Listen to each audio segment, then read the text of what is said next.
you are viewing our workshop today on regional co-ops to support farmers and producers with Suzette Snow-Cobb, Regina Beidler, Cecil Wright, Justin Kane, and Terrence Courtney. So that is our workshop for today. Some of our racial equity work and our commitment to racial equity. At NOFA Mass, we are working very diligently to deepen our commitment to racial justice and equity. It includes honest work examining whiteness and dismantling systems of white supremacy that are part of many of our dominant systems, particularly our food and agricultural systems. We understand the foundation of modern organic agriculture is rooted in the longstanding cultural practices of BIPOC communities.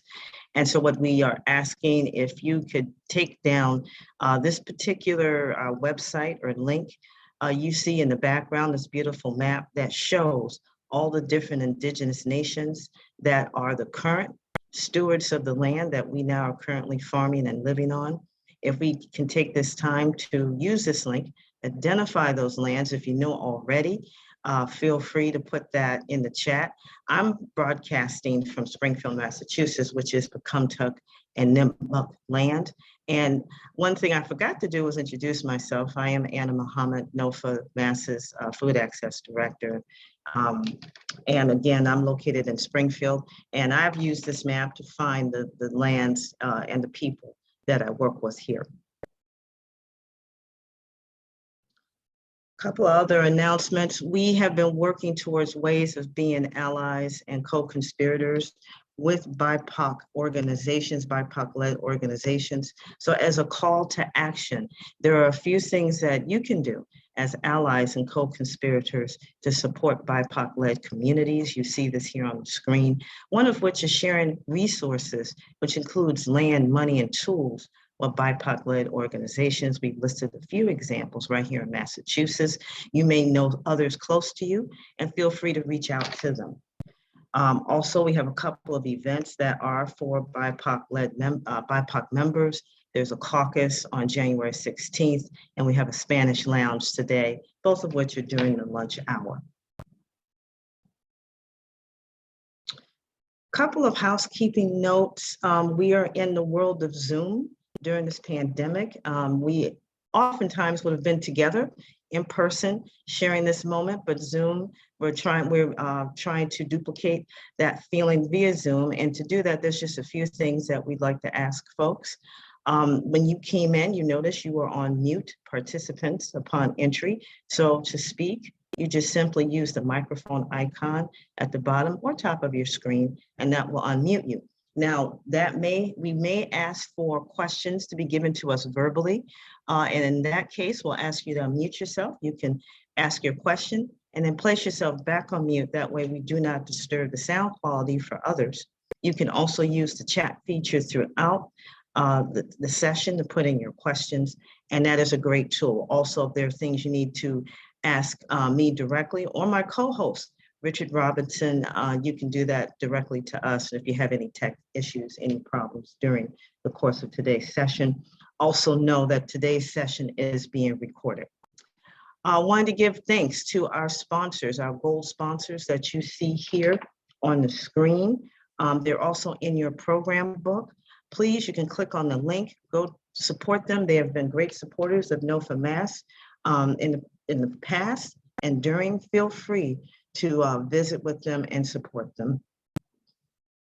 And these are our silver sponsors. Please do the same thing. Visit with our sponsors throughout the course of our conference this weekend. We have an online auction. We'll mention it again. They got some great things out there. So at this time, without any more from myself or from Richard, I'd like to turn things over to Suzette and her team. And so Suzette, it's all yours. Great, I'm gonna get my screen here. And all right, how's that? You're all set there. I am super excited to hear about the cooperatives this morning. We're fortunate to have representatives from each of our different co-ops. And what we all have in common is, as cooperatives, we exist to serve our members. We're all working to support our farmers and producers and recognize that we can have a greater impact and success by working together.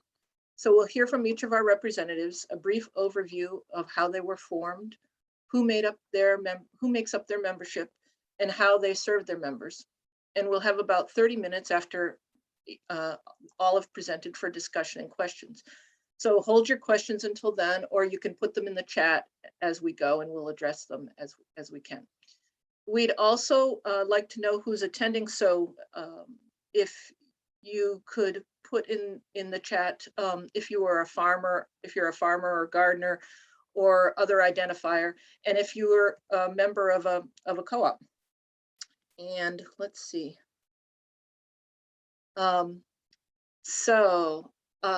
I'm Suzette Snow-Cobb. I've worked for cooperatives for multiple decades, primarily for food co-ops. I was fortunate as an undergraduate course to have an undergraduate course on cooperatives back in the 80s, a rarity then, as it still unfortunately is. But what I learned then, which was exciting to me, and was that there was this model of doing business that puts people before profit. It prioritizes working together to meet needs. It's accountable to its members and community, and that co-ops are successful and resilient. They help build a more just and sustainable food and economic system, which retains the control of the enterprise in the hands of the people, the members who use it. So what's not to love? I have been fortunate to have opportunities to learn about cooperatives from around the world, all different types.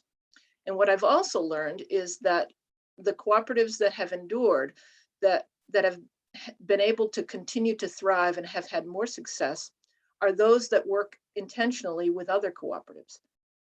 The neighboring Food Co-op Association was conceived with just this in mind, that our individual food co-ops would have a greater impact and grow a cooperative economy if we work together. So who we are. We are a regional co-op made up of food co-ops in the Northeast. Our network of more than 40 food co-ops are our members, along with 11 startups, groups that are in some stage of starting a storefront co-op, 2 which are due to open in 2022. Together, our co-ops are locally owned by 164,000 members and generate 84 million in revenues in 2020. Each year, we ask our co-ops to report on various areas, and collectively, we employ over 24,000 people. And our sales of organic products are over 97 million. Because our co-ops are not profit driven, we have been able to continue to serve our members and communities in unique ways during the pandemic. For example, we have remained committed to our communities. Sales of our local products are at 101 million, and the average food co-op purchases from 250 local suppliers. And the sales of local products comprise more than 25% of their total revenue.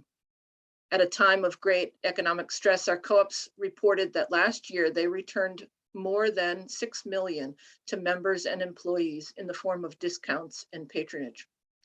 687,000 in community donations were given to organizations working to combat hunger, environmental degradation, farming organizations, racial and equity issues, and supporting community health and co-op education.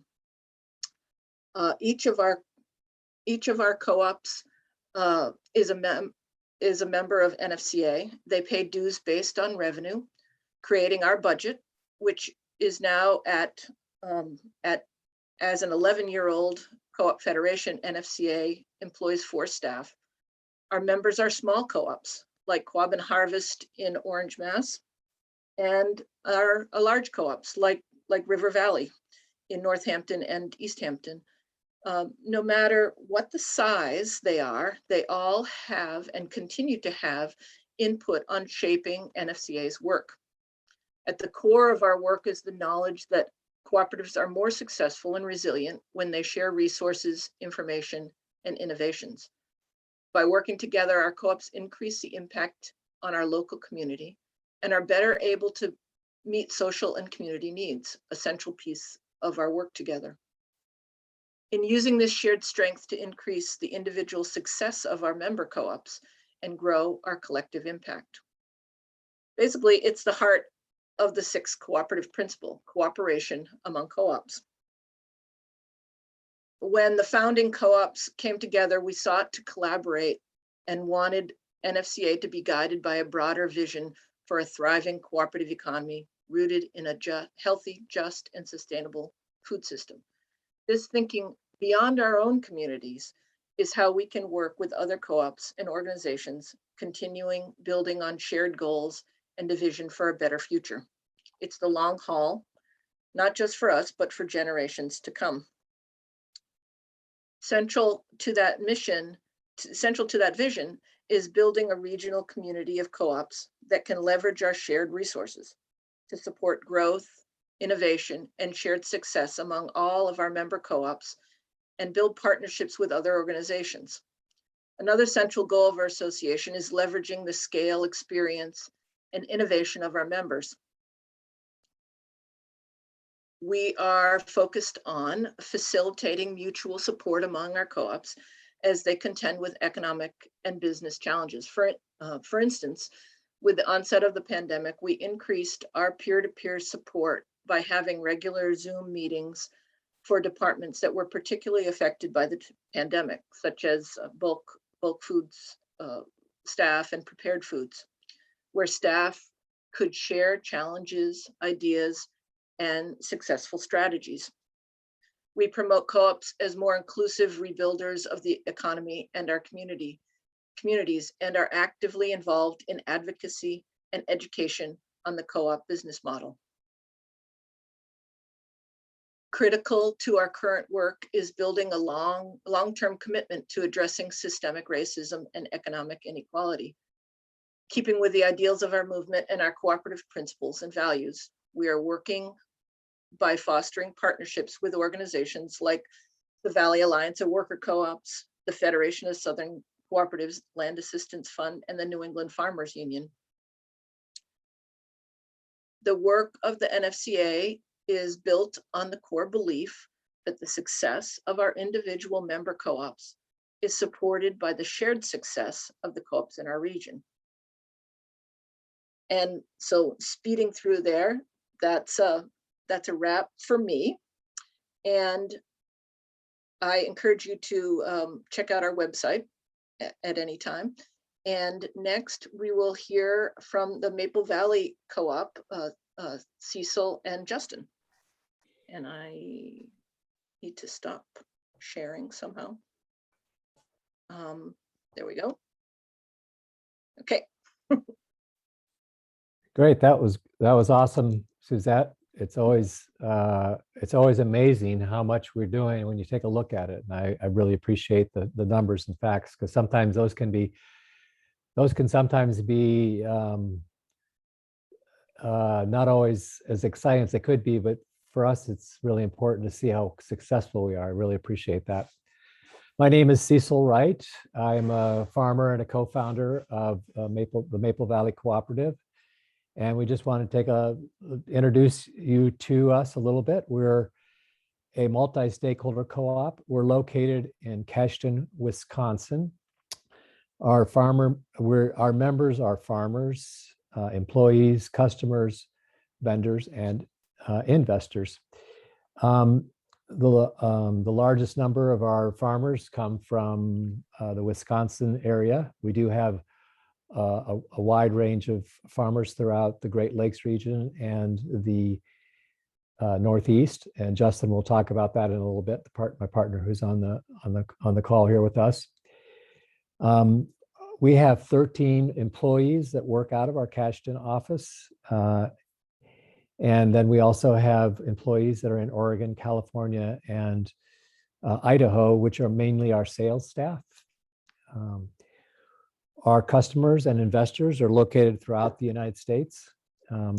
At our headquarters in Cashton, we do production, warehousing, and we also have our offices there.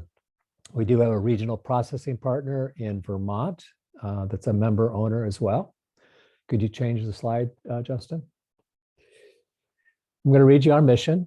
Maple Valley's Cooperatives mission is to produce, hold on a second, you all can see it, is to produce and market the finest organic maple products with fair and sustainable methods while respecting our farmers, customers, vendors, employees, the land, and our communities. Next slide. So a little bit about how we got to where we are. Try to tell a little story about how we changed from being a business to a cooperative. It started over 30 years ago. In the 90s, I was living in Columbus, Ohio, and I had moved there from a farming maple region from the Northeast and Ohio area. And a natural food store there was not able to find maple syrup and wasn't even worried about whether it was organic or not, because during the 90s is when the Organic Production Act became into effect, and things were kind of still forming and a little bit of chaos at the time. So in the early 90s, myself and two other partners from Ohio, one from Ohio and one from New York, came together to start selling maple syrup to other food co-ops and other stores in the Midwest and the South. And one of the reasons why we did that was because Dan, who was from New York, his father ran a maple farm there, and it was kind of a sad thing because he was always dealing with how to get his syrup marketed and how he had to take the price that was given to him. And so we thought, well, let's save the world. Let's go out and create a market for Dan's father and be able to supply the new marketplace that was just forming and sell maple syrup to about 35 stores throughout the area. And so that's kind of how it got started. And we kind of became a labor of love, and it was a part-time business for quite a while until the early 2000s when Dan's father retired, and I happened to be working at Organic Valley at the time and lived in Wisconsin. So we moved the business here, and in 2007, we created a cooperative. And the reason that we wanted to create a cooperative was because, well, for lots of reasons, but I had been and continue to be involved in co-ops at a lot of levels. And I found that many co-ops were single class ownership, whether it was farmers or whether it was customers at a food co-op or whatever. And so I felt like I pushed us, the group of us that started it, to actually become a multi-stakeholder cooperative, because I just felt that not everybody was being able to engage and participate in the governance in an equal and feel like an owner in a way that should happen. And the time we did it, there was really not very many people doing it. I didn't even know of anybody. So we just kind of made up the rules and we moved forward. And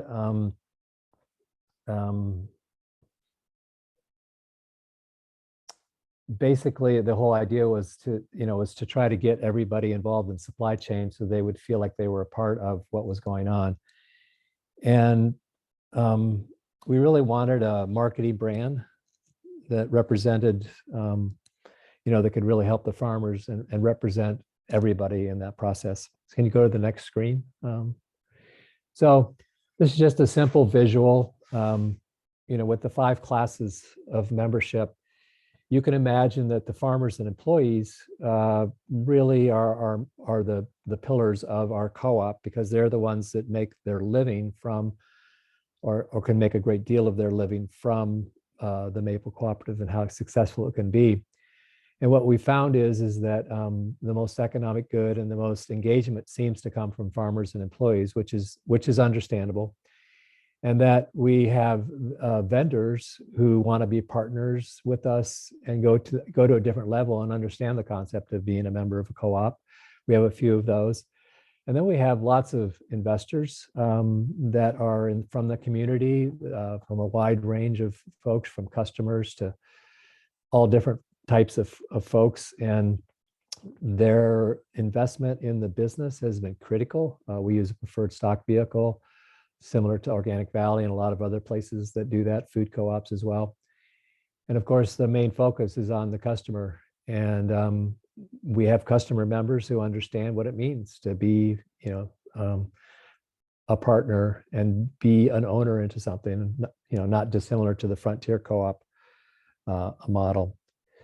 For the investors, it's also just really investing in something that's socially, environmentally responsible, and it has a decent return. So we can answer more questions as we go. We're just going to touch on stuff here. You want to go to the next screen, Justin? So in a lot of ways, we're not too much different than any other cooperative. We have 8 board members. As it stands right now, we don't require representation from each class. What we do look for is for the board members to have the time, to have the mission orientation, to represent, be a person that can represent everybody. But most importantly, we're interested in having board members that get excited about bringing maple syrup to the marketplace, and they get excited about the multi-stakeholder co-op. And so it's the type of board person we look for. We try to have quarterly board meetings, but we have more if we need to. Then we have individual committee work that's done in between.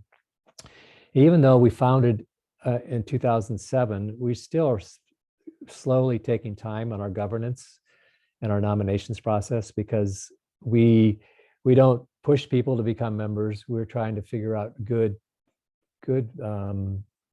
agreements between ourselves so that we have the people that really want to be involved in it. And that's what our governance and nominations committee, as you can imagine, works on, bylaws, and et cetera.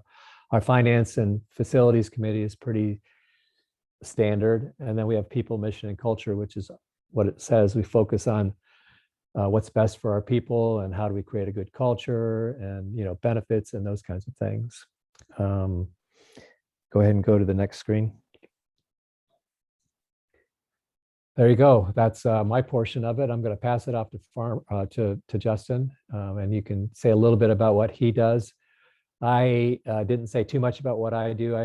I'm a farmer board member, and I'm also the current interim president. And we have a strong management team that runs the business. And I'm more of a board member than I am the president this time. But we've been growing so fast that we're trying to come up with the right kind of governance structure for our management team. Go ahead, Justin. Thank you. Maple Valley is a mission-driven co-op, and many of our members are maple farmers, and we strive to offer a consistent, fair price while providing advice, resources, and assistance. Our farmers enjoy working with us because many of our values are aligned.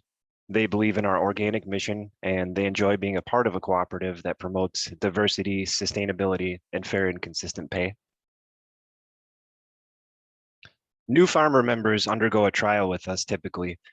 We work with a new farmer for the first year before they become a member of our cooperative, where they must adhere to the strict quality standards that we have in place. This also allows the farmer to decide if they enjoy working with Maple Valley and if they want to become a member of the cooperative.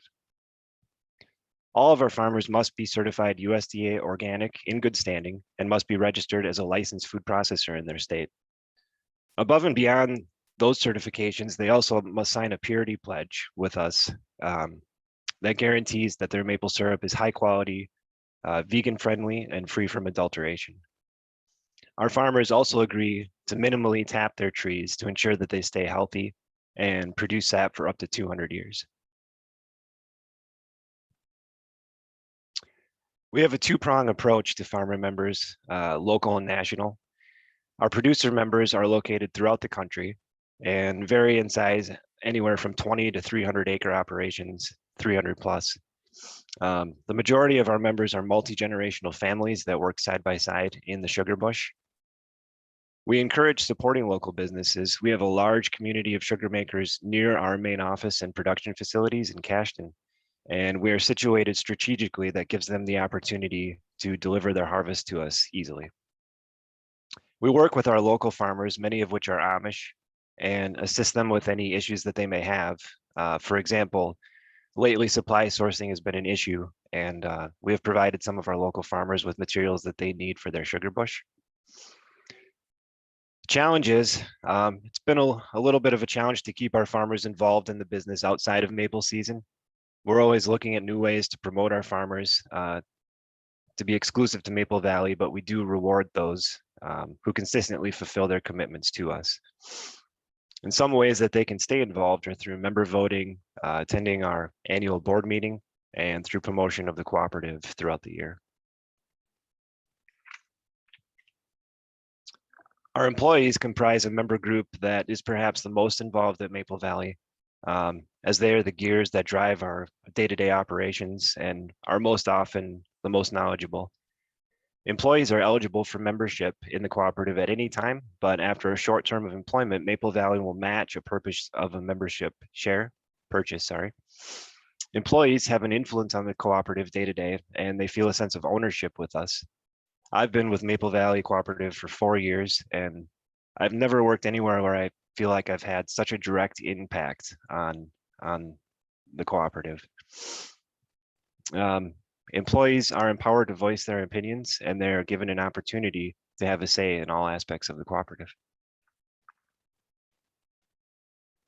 And Cecil, back to you. Great, thanks, Justin. We wanted to just show you this slide because there's the upcoming CCMA conference, and Maple Valley has been active in what was once a P6 cooperative, which is almost the mission and the movement principles were almost identical to what Suzette was putting forth. It was created by the mainly by natural food or organic natural it was food co-ops throughout the United States, and we disbanded after a while because we felt like we had made some progress, and the National Cooperative Grocers was beginning to take on some things in addition to some other groups as well. But what we did was, when we folded up that cooperative, we took a significant amount of funds and sponsored a 3-year track within CCMA that promotes cooperative to cooperative, the cooperative movement. And we're encouraging you all to participate in this. We're hoping that it's going to be in person, and also I'm sure it'll be Zoom, depending on who knows what'll happen. But just throwing that shout out there for this group, and just wanted to bring attention to that, and we can answer more questions about it. Or many of you are familiar with CCMA, but we just wanted you to be looking for that track, co-op to co-op trade upcoming in June at that conference. So thank you very much. And we can pass that off to Regina from Organic Valley. I'm sorry, it's Crop Cooperative Organic Valley brand.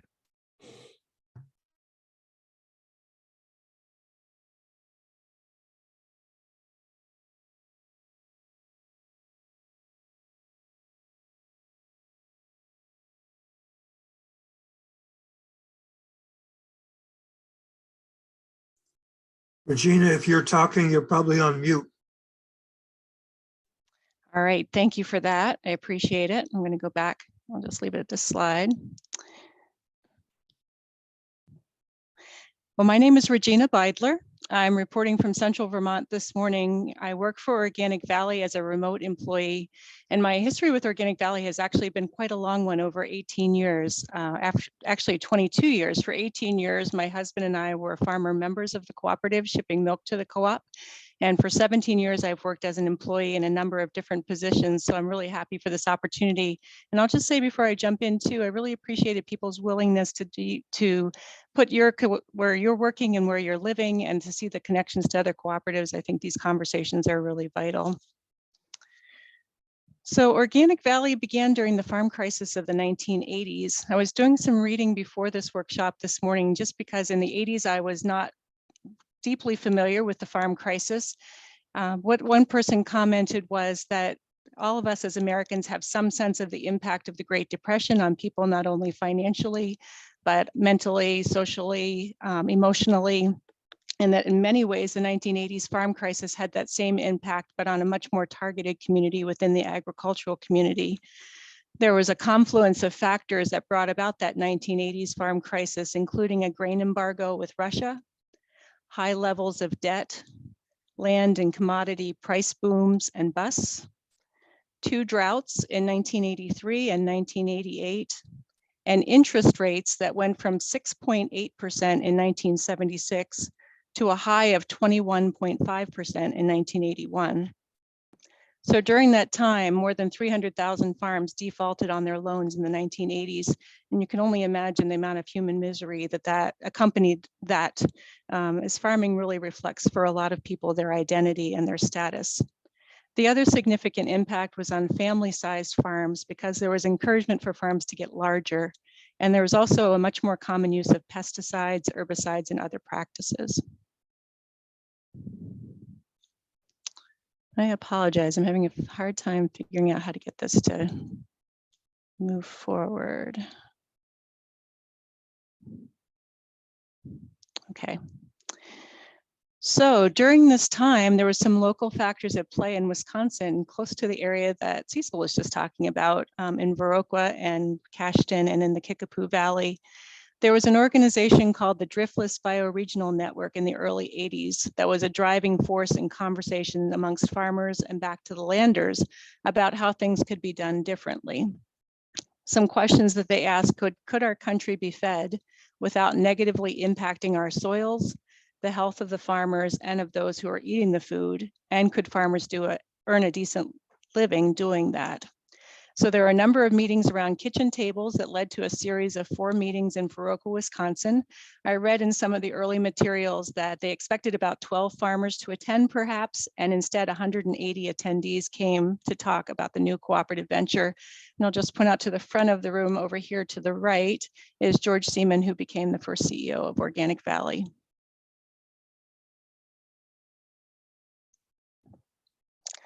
There was a number of different principles that formed from those early meetings, and I'd just like to read you one short paragraph that came out of the notes of those meetings that you just saw reflected on that slide. The cooperative's goal is to be an efficient, economically and environmentally sound, self-sustaining marketing system, and thereby enhance enduring rural development. The organic product is grown without harm to the environment or groundwater, is nutritious, residue-free, and returns a higher price to the grower. So out of that conversation and those feelings, there were a number of cooperative principles that surfaced that became the foundation of the cooperative. I'll mention 5 of those. One was being certified organic. A second was remaining independent. A third was selling at a fair price that reflected the cost of production. 4th was remaining loyal to the local culture. And 5th was education.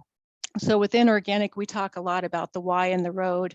And what we mean by that is that farmers are paid a sustainable and stable pay price, and the farmers are paid first, with the business running on what's left over.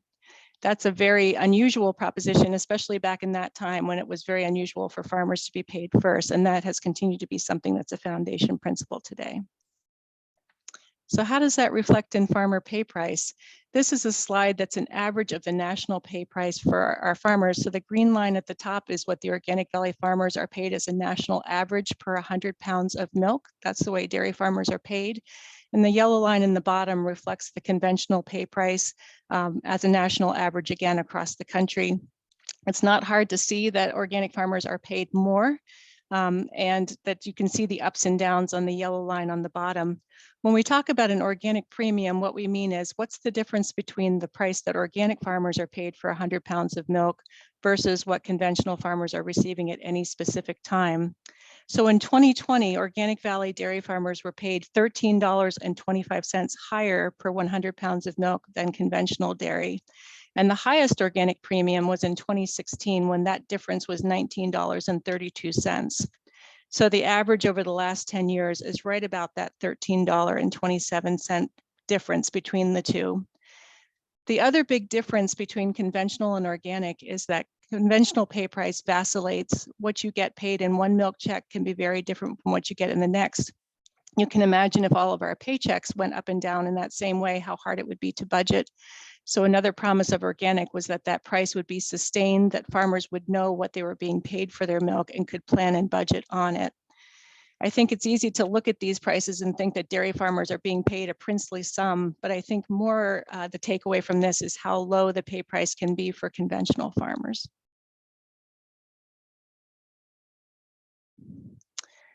This is a shot of where our membership is right now. In 1988, there were 7 farms that began the co-op, and that's grown to almost 1,800 farms today. That is primarily dairy producers, but we also have pools of farmers who produce eggs, meat, feed, which is the feed that's fed to our animals, and produce.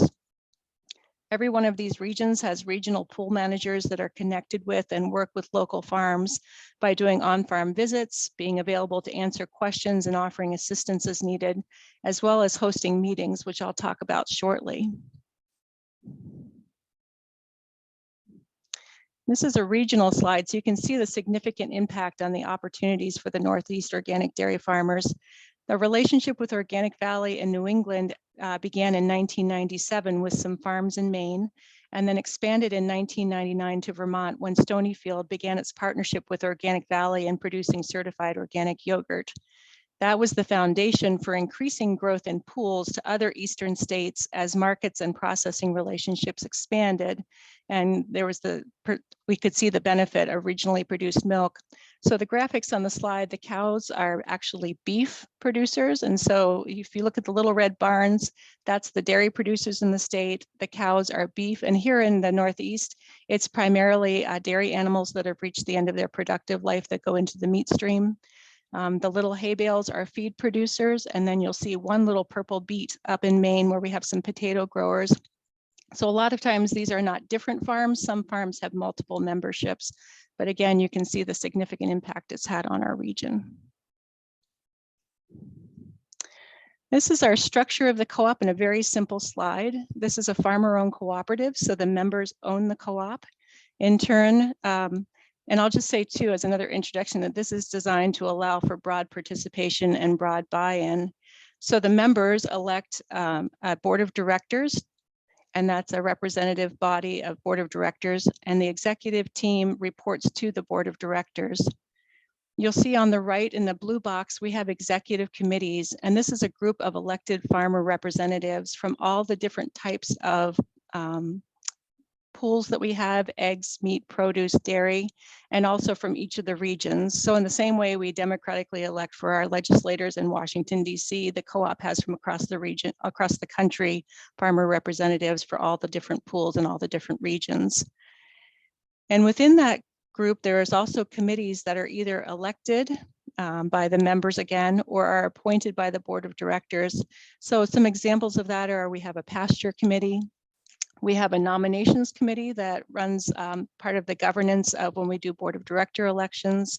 We have a milk supply committee that looks at balancing supply and demand of milk and hearing appeals from members. And then we have a really unique group called FAFO, which is Farmers Advocating for Organics. Members can voluntarily give a nickel out of every 100 pounds of milk that they sell, and it goes into a fund, and that is overseen by a group of farmers who hand that out for research or for policy development or other efforts that is in support of the growth of organic agriculture.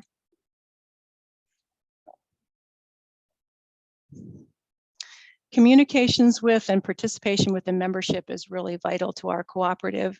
So once a year, we have an annual meeting that is held close to the headquarters in Wisconsin, where representatives from across the co-op come in for shared meetings and conversation. We also hold twice a year regional meetings in each of the areas where our farmers live. So the expectation is it's hard for farmers to travel to the middle part of the country for the annual meeting, but that same pieces of information are then shared at those twice a year regional meetings. And we have many different formats for putting communication out to the membership. I'll just give a little example of conversations and how we work through processes to just give an example of how this might work. We have animal care standards within the cooperative for each of the pools of animals that we have. This past year, there was a review of the dairy animal care standards to look at what needed to be clarified, what might need to be changed a bit. So the process for doing that was we gathered a task force of representative farmers who worked with staff in looking through all of the standards to look at what needed to be updated, making recommendations. That in turn was taken to the Dairy Executive Committee for multiple discussions to get their feedback and to have questions and concerns surface from the membership. We hosted 4 town hall meetings for the entire membership to see their questions and concerns, to get their feedback. And then all of that went back to the Dairy Executive Committee for approval, was presented at regional meetings, and then went back to the board for sign off before it went into play. So that could seem like a kind of a heavy process, but we feel like at every point of the process, there should be opportunities for people to give input and to be reassured that farmers are meaningfully involved in the policies that are being developed.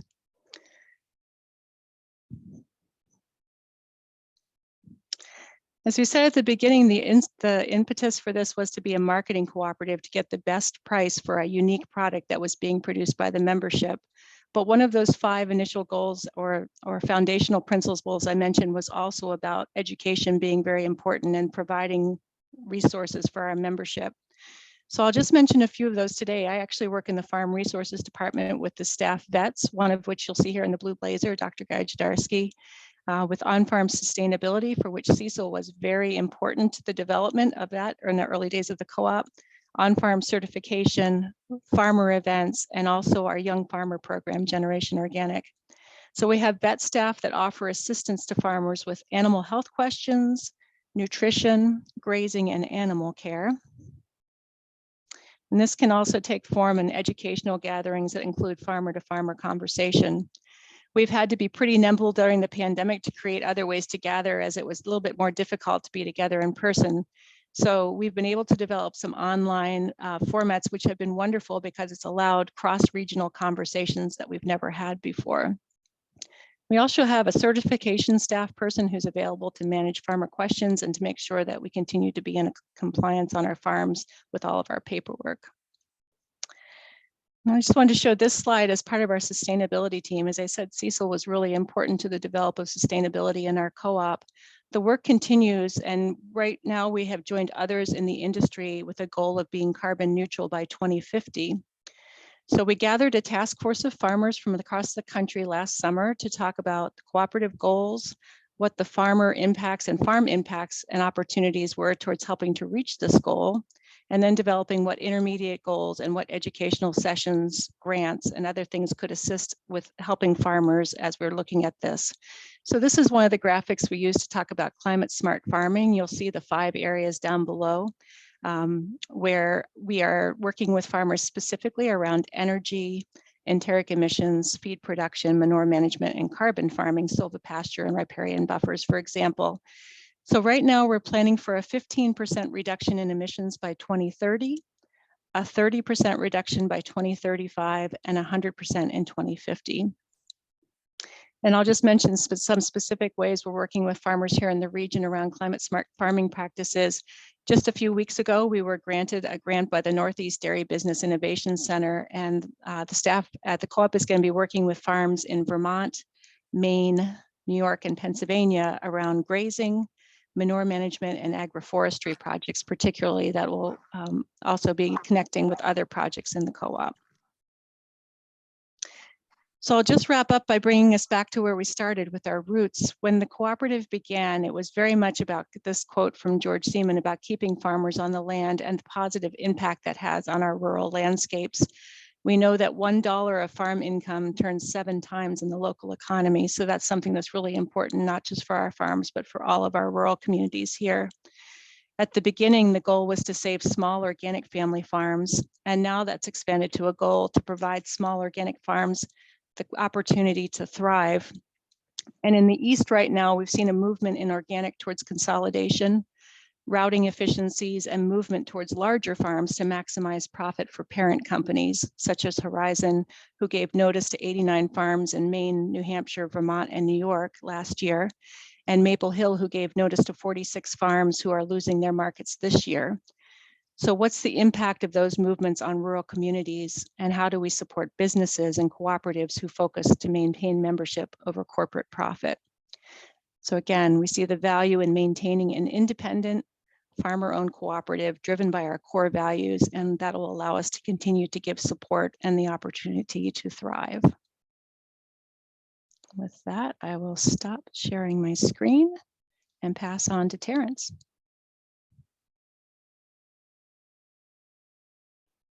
All right, good morning, everybody. I hope you all can hear me. Okay, the nods, that's a good sign. All right, well, again, my name is Terrence Courtney, and I'm with the Federation of Southern Co-operatives. I'm the Director of Cooperative Development and Strategic Initiatives. So good morning, everybody. I'm glad to be here. Before I move forward with my remarks, I really want to take some time to give thanks to the Northeast Organic Farming Association for inviting the Federation to be a part of this conversation. And in particular, I need to thank Ms. Suzette Snow-Cobb for her diligent persistence in helping to ensure that we could fully participate. I also want to thank Ms. Anna Muhammad for her opening remarks, really kind of setting a tone, at least for me, and being a part of this conversation. And of course, my co-panelists here today, Cecil and Justin and Regina. I'm grateful for y'all's presentation, because I think I learned a lot just from listening to this. And I guess what I'm really gleaning from this is not just how important cooperatives are in terms of being able to support our farmers, but what they really represent in their practices and forms. And I think that's a powerful kind of symbol of the work that we at the Federation are trying to do. So for us, cooperative development is a major component to the mission of the Federation. And when we have opportunities to discuss, how collectively owned enterprises can help farmers and producers weather literal and metaphorical storms, we believe it's important to be there and to share our perspective. And it's a perspective of an organization rooted in the Black farmer and Black rural experience. And this is an experience we think that provides us with a unique vantage point, not the least of which because it's so often overlooked or at least underrepresented in conversations focused on agriculture and or climate change. But in addition to that, the uniqueness stems from, in part, from the context of our work, the geography, the political economy, and the history of the US South. So I'm grateful to be with y'all this morning to make our contribution to our collective understanding. As I was thinking about my remarks today and how I wanted to describe the catalyst that led to the Federation's formation, I kept coming back to this very basic idea that at that time, people were clear that there needed to be a very specific and imperative confrontation against systems of oppression operating in the South at that time and now. During the late 60s, despite the passage of the Civil Rights Act of 64 and the Voting Rights Act of 65, the winds of desegregation, much less economic justice, had not reached key parts of the South, especially in rural areas. So the civil rights workers that were involved in the Federation's birth, people from SNCC, the Student Nonviolent Coordinating Committee, and CORE, the Congress on Racial Equality, went into areas, and I would argue that they were themselves transformed by the people they encountered. They met communities who were, yes, still grappling with Jim Crow and racist laws and of course, economic oppression. However, at the same time, these people demonstrated a capacity to not only withstand these cruel injustices, but in fact, develop at the very basic level, the future model for the Federation, and that's cooperatives. So, many of these Black farmers were also Black landowners who wrestled at the same time with the problem of ongoing and systematic land loss that was really precipitated by a number of machinations, both local and national. And that amounted to tens of millions of acres lost to Black families over the years, land that was really their right to own through the labor that they have contributed and all the wealth that communities put in. So as of 1967, we were still fighting these struggles, but 22 cooperatives came together across the South, and they started here in Atlanta, and they ratified that initial charter that formed the Federation back then. Today, we've grown to more than 70 cooperatives owned and operated by Black farmers, landowners, residents, and workers. In fact, our regional assets amounts to millions of dollars, all of which is wholly owned by our membership. So it was at that convention that these cooperatives came together 54 years ago, and they decided on our mission, which is to be a catalyst for the development of self-determining communities through cooperative economic development, land retention, and advocacy. And essentially, these founders were talking about building economic power to advance economic justice, really to liberate themselves and others. In my view, the Federation's story stands out among its organizational contemporaries. For example, early on, the Federation members understood the connection between racial justice and economic justice, that struggles of class and race were irrevocably bound, and consequently, they had to be taken on simultaneously. From my point of view as an organizer who's studied and practiced strategies aimed at achieving social transformation, this is a fairly unique occurrence. Often, I've encountered people and groups that attempt to reduce oppression down to a single issue, rather than seeing its complex multiplicity. And as the Director of Cooperative Development and Strategic Initiatives for the Federation, I'm afforded the opportunity to engage our members, our organizational allies, and individuals that have worked within and without the organization for decades. I've had the chance to listen to elders who were directly involved in the creation of the Federation. And from what I've learned, the Federation's visionary approach was the result of a special combination of people in history that came together to create this organizing model. And some of those qualities I think that made the Federation uncommon is, number one, early on, organizers intersected issues of race and class with a bottom-up approach to organizing. The organizing centered in Black rural communities versus major urban centers. Black women were central to the work and held key leadership roles, both in the local cooperatives and the emerging regional structure. And fourth, Black farmers were the core members from the beginning, and that's the same to this very day.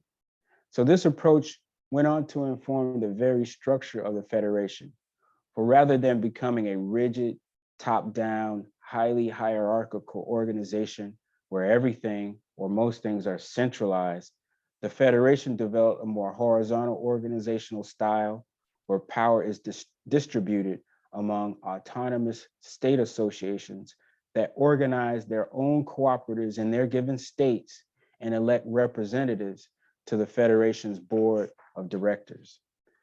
This arrangement enables member decision-making at all levels in all corners of the organization, stimulating and strengthening democratic principles and practices. In many respects, I think an argument can be made that simply providing working class African-American communities with the organizational model that they can democratically lead is a great service unto itself. More, in a small way, it gives people the ability to live the world they want to create. And I would say beyond that, I want to lift up 4 more key ways that we serve our membership. 1 is through farmer and cooperative education. 2, through regional marketing. 3, land retention. 4, organizational power and advocacy. Farmer and cooperative education is one of the most important services that the Federation provides, Whether you are a beginning farmer with less than 10 years of experience under your belt, or you've been farming for 50 years, we believe there's always something new and more to learn and to improve upon. So we realize this, and we provide ongoing education and technical assistance to Black farmers in the areas of farm management, equipment, and local marketing. Beyond this, we encourage Black farmers to join existing cooperatives or to form new ones to meet the needs and goals that cannot be reached alone. In terms of regional marketing, we utilize an entity we call SOCO, which is short for Southern Cooperative. It's a cooperatively owned regional marketing enterprise that aggregates the collective production of farmers from across the South. Through SOCO, cooperatives are better able to maximize the overall volume they grow or collect and get better prices and improve their co-op's profitability. The land retention work is another cornerstone of our mission. As I mentioned earlier, Black farmers are not just challenged by the hurdles put in place before them as producers, they also disproportionately grapple with land loss. Land loss is a tragedy, not only for the family that loses it, but it also negatively impacts the productive capacity of the cooperative that farmer was a member of. Consequently, the Federation has a twofold interest and approach to this issue. One, we work to protect Black families and communities that collectively own this wealth and to help them sort out issues that lead to land loss. Two, we protect the sustainability of Black agricultural cooperatives that depend on this land. And we do that through engaging both the families and the cooperatives around issues of heirs, property, wills, and estate planning. So we provide this legal support to these families to help bolster and mitigate issues of land loss. In another way we serve our members is through organized advocacy. We understand that the current conditions for cooperative development in the South specifically, but also perhaps more broadly in the US, are not optimal or ideal to proliferate co-ops in a dynamic way, in a way that really is useful as a tool for social transformation. So we know we have to advocate for policies and legislation that will help us advance this work in the face of these numerous obstacles. To serve this need, we have a Director of Land Retention and Advocacy, whose role it is to bring farmers and member co-ops together to advocate for our issues. We organize these farmers and cooperatives to speak in one voice and to intervene in issues that affect our members. For example, we are in a current battle to stop the dismantling of the proposal in the American Rescue Plan related to Section 1006 that would have provided relief to Black farmers who have been disproportionately burdened by debt. People were organized to counter this, and it looks like that conservative courts are really ready to strike it down. But we're fighting that, and we're working with farmers to have their voices heard.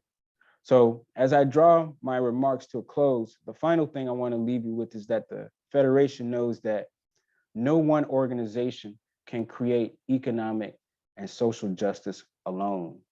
Transformative cooperative development requires allies.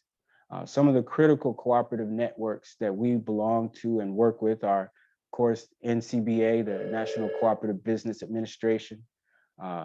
We work with Urban Crowd and NFCA, Shared Capital, Seed Commons, the National Family Farm Coalition, and the Network of Black Farm Advocates. These are but a few. There are others, and some of them are very long-standing and firm relationships. And we encourage others to build these alliances, and we're interested in partnering with you and your organization. So that's just some about how we got started, some of what we're doing to serve our members. I'll be glad to answer any questions or share anything else with you. And finally, I'm just looking forward to more of this conversation. I'm learning a lot always, and again, I appreciate this opportunity. Thanks so much, Terrence, Regina, Cecil, and Justin. That was great. So there are a couple of questions in the chat. I just want to make a quick an observation, is that each of our co-ops, it seems, are one of the ingredients of forming was to have, well, a couple of the ingredients was to have some knowledge around a cooperative model as a possibility, and to have some leadership that was willing to do some grassroots organizing and pull people together, no matter what, we're talking over a number of different years, time periods that this happened, but those two things, and also some issue to address, perhaps the three things. And I wonder if, well, we'll go to the chat question. I have another question myself for Terrence, but the question that came up in the chat was, so there's a lead up to this, but then, well, you all had seen it. What I really wanted to ask is, how much of a struggle is it for farmer members to guide the management experts who run the business for them? So how much, that was specifically after Organic Valley with Regina, but it's a good question for everyone too, is how much, yeah, I'll leave it at that. Sure. And I was just wondering, Elizabeth, is there anything else you wanted to add to that question before I attempt to answer? Well, I've watched Organic Valley over the years since the very beginning, and I know that it is a struggle, and I'm just curious to how you deal with that, because the original leadership were farmers themselves. They came more out of the farmer community, and the present, the top brass have more of a corporate background. So making sure that they adhere to the values of farmer cooperation and the needs of grassroots people is probably not easy. Yeah, thanks for that clarification. I'll just say, when my husband and I joined the co-op in 2000, I think there was between 200 and 250 member farms at that time. So there still was a sense of the executive team being able to travel out with us on a regular basis, to have relationships. We felt very essential to the success of the co-op because there were so few of us. So I think it's a question of, how do you have 1,800 farms engaged in that same meaningful way? And one of the things I think is true of a producer cooperative is, one of the challenges is that all of us have to realize, as members of that cooperative, that there's a benefit to that enhanced voice by working cooperatively together with so many other people. But there's also times when not everybody gets exactly what they're hoping to get for themselves because of the betterment of the situation for everybody. So that's always a conversation. I'll just say, in the 22 years we've been a part of Organic Valley, that there's a very strong culture that is not only assumed, but talked about consistently around how we were formed, why we are here, what are the benefits of working together, what are the, what's the communication that has to happen. I gave that example of how we went about updating the dairy standards. It would have been a lot easier for somebody to just go through, figure it out, write it down, present it, and say, here's what you have to do. But there's that sense of needing to have people involved. And Elizabeth, you mentioned the turnover of leadership. It's true. For the first almost 30 years of the co-op, there was a consistent leadership team that has changed somewhat in recent years. And what we've seen is that even for people who are in leadership from a more corporate background, they have taken time to go out and spend time with farms and farmers, and they have really adopted that very strong value culture that has been there. The other thing that's really interesting to watch too is, George Seaman, who was the first CEO of the company, was famous for being, if a farmer called into the cooperative and George was in the building, he would drop anything he was doing and stop and talk to that farmer. It was unheard of for a CEO of a large company to drop everything to talk to a producer, but it established that culture so that now, even now when farmers call in, people drop everything to talk to them. So what we've seen is that if members are getting information through a monthly newsletter, through member calls, through regional meetings, at the twice-a-year regional meetings, there's always an executive team member and a board member that travel to every single one of those meetings. So relationships are maintaining and being formed continuously. So farmers don't hesitate to call in and say, I'm hearing something about this, what's going on? And they're able to talk to executive team members. So although there's been changes, this is a very long-winded answer, Elizabeth. I can say sincerely that there is that culture that's still very much at play in the co-op.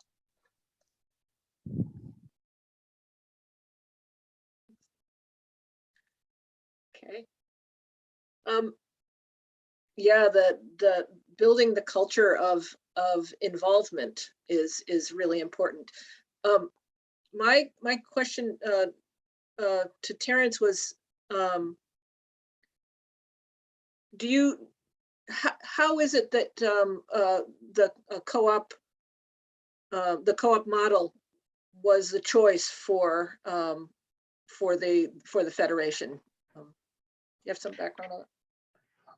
Well, I think there have been scholars like Jessica Nemhard and others who, can write and tell you more in depth about this than I, but, cooperative development has been around in African-American communities, especially in the South, since we got here. It's been a means that has been utilized to survive, oppression and natural disasters. I won't say that, folks have always understood the name of what they were doing, but this kind of model of kind of collectively pooling your resources and then, having a democratic process for using those resources and improving on your condition is a long-standing practice. So by the time these civil rights workers got into the South, people had already started utilizing cooperative practices and principles to degrees. Some actually called what they were building cooperatives, others didn't. But the roots, the seeds of what the Federation was to become was there already. People were already in some ways organizing themselves. I think what the civil rights workers that encountered them brought to the table was really connections throughout the South that brought isolated communities into connection, and quite frankly, resources to help kind of build a broader regional structure.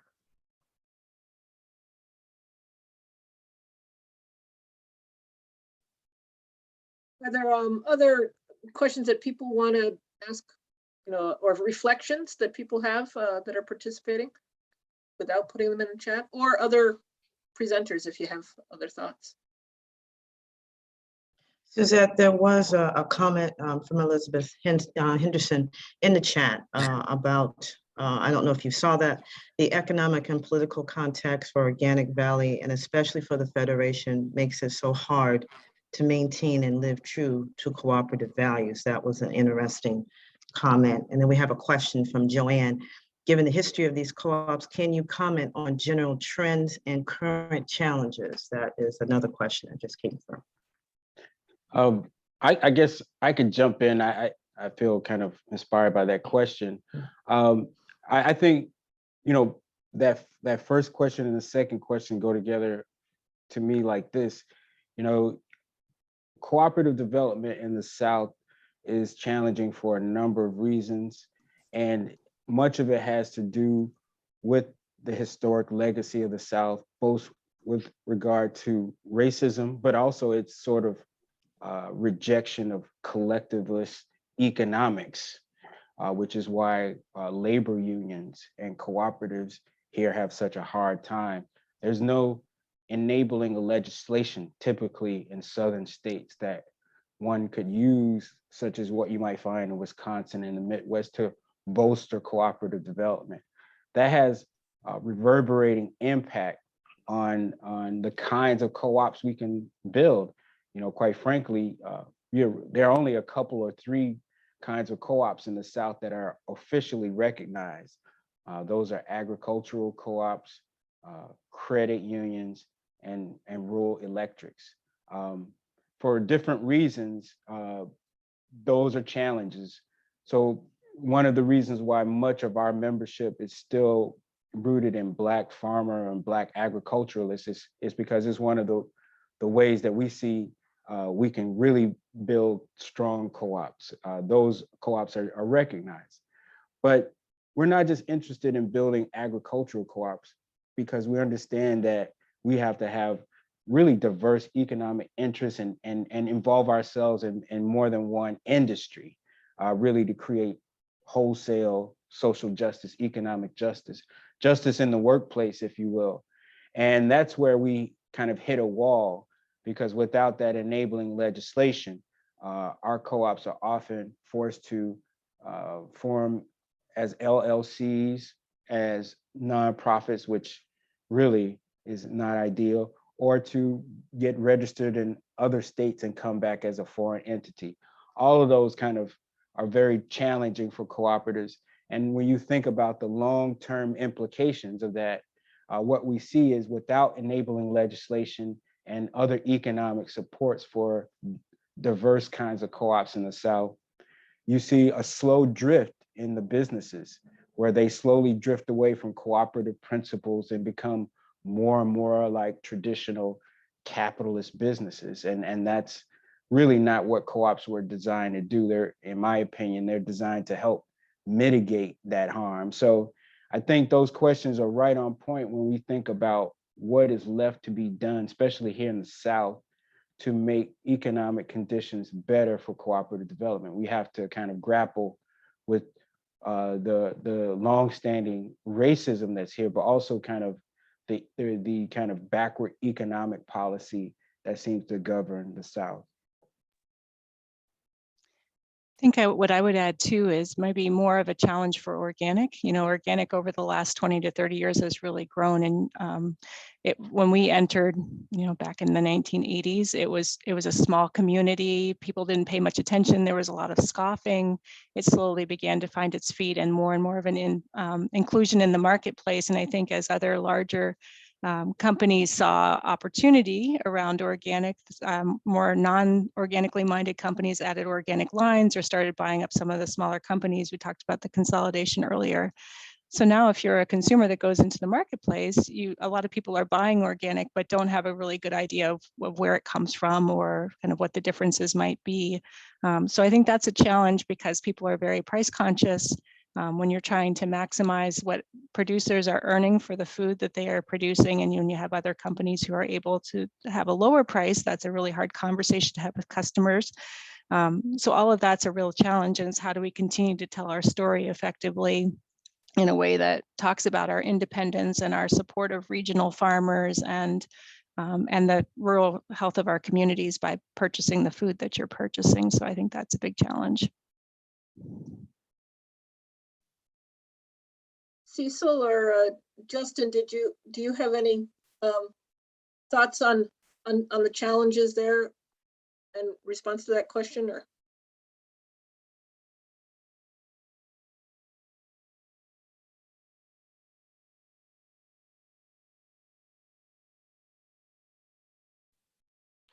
Couldn't find the button. I'm sorry. I'm pretty. It's at Maple Valley. We're taking it slow, and we're trying to get our governance right.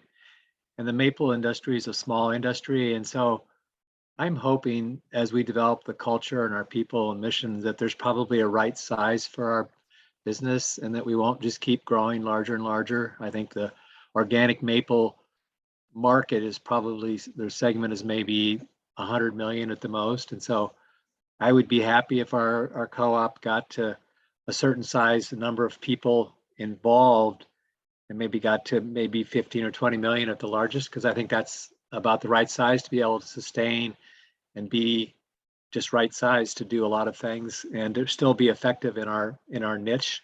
So we're kind of maybe different than some other folks. And for us, it is more the mission of just being able to,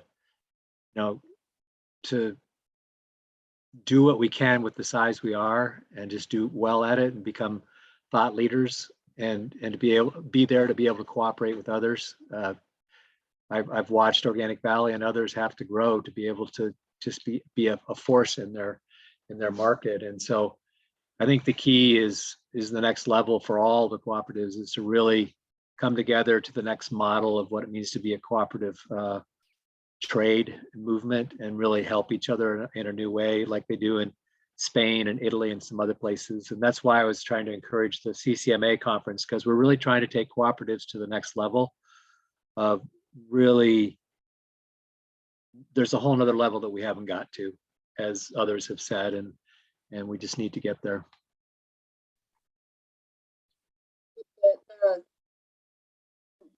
Figuring out the size, the right size is an excellent, it's an endeavor, that's for sure. But so I wanted to connect with something Regina said too, and is so one of the reasons for the Neighboring Food Co-op Association to form was because we have all of these individual food co-ops, and there's this, they're all doing their thing, running stores, and the need to address some of these other challenges with working together, like doing some advocacy work, doing shifting the perception of what cooperatives are, from everything, you can imagine when someone says cooperative, what comes to mind, a number of perhaps accurate, but also a number of inaccurate perceptions around what we do as cooperatives, and education, and continuing that education around what does it mean to be involved with a cooperative, from the staff people to the members to the board members and the community, and our cooperative identity, because the food co-ops have this history of having a couple of waves of formation. There were numerous food co-ops as grocery stores post World War II, and then for a variety of reasons, many of them closed. But then another wave, which most people still associate as the natural foods co-ops in the 70s and 80s, and now what we're seeing is access to food is a big motivator to end control, access and control over where do we shop, where do we get our food, how do we keep more dollars local, how do we support our farmers and regional economy. And those are the things that are really important to food co-ops that are forming now. So how can we as NFCA use our collective knowledge and support to foster those endeavors? And there's been in the last 10 years, there's been a huge growth in food co-ops that are not necessarily focused on natural foods. One might say there's a broad range of what they might be interested in. They're interested in offering healthy foods and people's access to food, but not necessarily strictly what one might, the connotation that one might think. There was a hand raised. That's Elizabeth Henderson. Okay. She has a question for you. Okay. Yeah, hi. In the work that we did in our Northeast project, where the Agricultural Justice Project worked together with NOFA on involving more farmers in fair labor policies, and also kind of exploring how those farmers might be able to get some kind of commitment from the co-ops. If the farmers had better labor policies, that the co-ops would either pay them a little more or give them priority in purchasing. What I discovered was that a lot of the produce managers for food co-ops really don't have time to do more than the job that they have. trying to buy from many small farms is very challenging. There's a lot of pressure to just buy from a few bigger suppliers. So I was wondering what your thoughts would be on how NOFA might be able to support our farmers and the food co-ops in buying more from the farmers. And we had one great meeting with Green Star, where all of the farm suppliers met with the produce manager to talk about ways that there could be more sales from those farms to the co-op, and came up with a great list of ideas. Of course, it was just before COVID, so not many of those have happened. But are there things like that that we could work together on to increase local sales from local farms? Well, there's, while I agree somewhat with the produce buyers having a challenge from buying from or individual farms, those are real. If you had to deal with 10 farmers in a time period to get enough lettuce, then rather than being able to buy what you need from a supplier, yeah, it's hard. But I and the numbers support our co-ops are making a commitment to purchase from those local and individual producers. The other thing, of course, that would be great is more formation of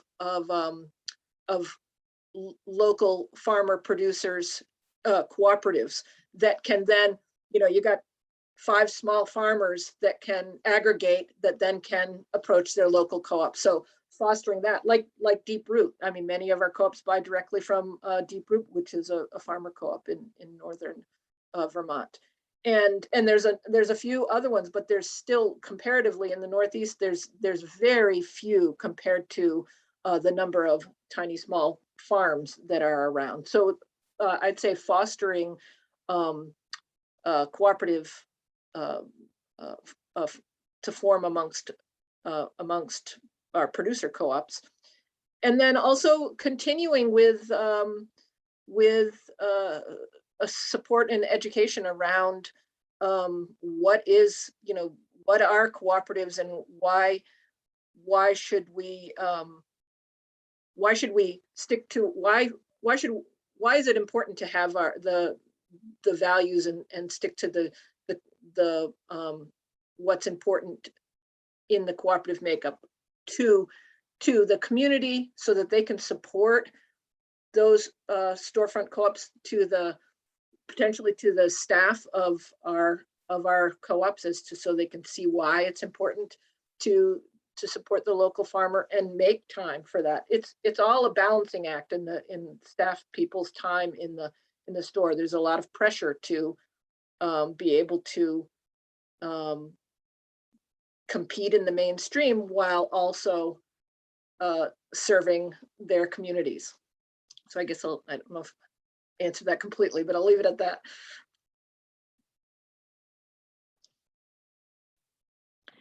And Suzette, as we begin to come to the end of a wonderful and informative presentation, were there any closing remarks that the panelists would like to give? This is Cecil. I'd like to kind of just do another to Elizabeth's question. I don't think there's exactly one answer, but Suzette's answer about creating cooperatives, and in our area here, we've created a I don't like the word food hub, but one that's kind of successful, that aggregates and works on gap principles and stuff for produce. And when we also formed the P6 cooperative, which was designed to programmatically and systematically create ways for local food to go through into the co-op produce area and even other parts of the store. One of the things that we found is that some stores, co-ops, have really dialed in and figured out how to create a systems and a philosophy that goes down through the whole organization. And that was the intent of the P6 cooperative, and we formed it, was to actually at all levels educate and to create the awareness. And for instance, through the pandemic this last couple of years, the Viroqua Food Co-op sourced anywhere from, I'm saying 40 to 50% of their food from local and regional sources. And because of that, they had robust business. They were available to what happened. But it was because they created the culture around it. They created the support around it throughout the whole organization. And actually the produce buyers revel in being able to figure that out. And it's not easy, but they've created systems around it. And so it's partly about how we share that information and get that out. And that's why I was pushing for the CCMA for cooperatives to work with cooperatives to share these kinds of information. There's lots of answers out there, and it's just that we've been kind of, and there's impetus to support that, because look how resilient and strong that it was during the pandemic to be able to get food when nobody else could get it. So that's also what we found with our Northeast co-ops too. Many of them had food on the shelves and had sources and turned to their local farmers even more so, and because they had those relationships already. Excellent, excellent. And just want to give a few seconds to Regina. Terrence, if you had a few things before we close out this wonderful workshop. Thanks for the opportunity. I think I'm okay. All right. And Terrence, you have the last word. Well, I also want to thank everyone for the opportunity, and something that Cecil and Suzette were just saying really resonated with me about the resiliency of cooperatives. It was a very strange thing for us when the pandemic first hit. Many of our cooperatives initially experienced a 70% drop in their revenue. They were in crisis mode, but we were able to come together across the region and really pool our resources, pool our knowledge and understanding, where we shared everything from how to fill out the PPP forms and the EIDL, and it just went around. And I'd say by the end of 2020, we actually were marketing better than we did in 18 and 19. So it was a dramatic reversal. And now, we're at a point where we have strangely more demand than supply, and we're working on fixing that. But I think that speaks to the power of cooperatives, that, unlike a lot of business models, this approach of collective support and resiliency clearly works. So I think that gives us even more reason to go out and do this work. Right. What a wonderful way and a wonderful note to end this very informative and very wonderful workshop, a great way to start off our winter conference. And so as we close out today, just want to bring to your attention a few things that we've placed in the chat for you. First of all, please use the link here, and I think it's in the program book as well, to send in your evaluation of today's workshop. Once again, don't forget to visit our vendors, our wonderful vendors. We have that link for you is there. And then the auction, we mentioned the auction early on. It has some wonderful items there for you to bid on, to take advantage of. A few key things, access to the Soul Food Web Schools Foundation courses. You can bid on that. Pallet of organic soil, and some books and gift cards. So please check out our auction. And then finally, we have other sessions going on. So our next session will begin at 11. Please check those out. And once again, as we close out, I don't know if any of our panelists want to put any of their contact information in so people can reach out if they have further questions. Thank you all. Please enjoy the conference. Look forward to seeing you all the rest of today and tomorrow. So you all have a wonderful, wonderful rest of the day. Thank you.